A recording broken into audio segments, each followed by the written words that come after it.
آقایون خواهش میکنم شما نه تنها عصبانی نشید، نذارید خانمتون عصبی بشه.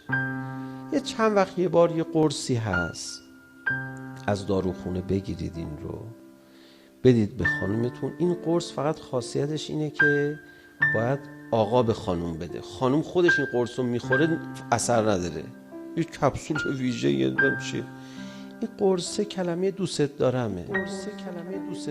هزار جورم میتونید بگید، بابا فرشته من، ملکه من، این انواع و اقسامش هست.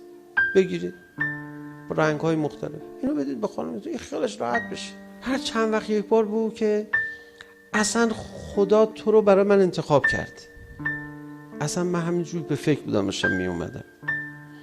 رفتی مهمونی، بگو خیلی ممنون، دستپخت اون صابخونه رو تشکر بکن. بگو البته دستپخت خانم من که نمیشه که. آقا این خانم شما قش میکنه، 10 تا قرص والیوم اثر داره.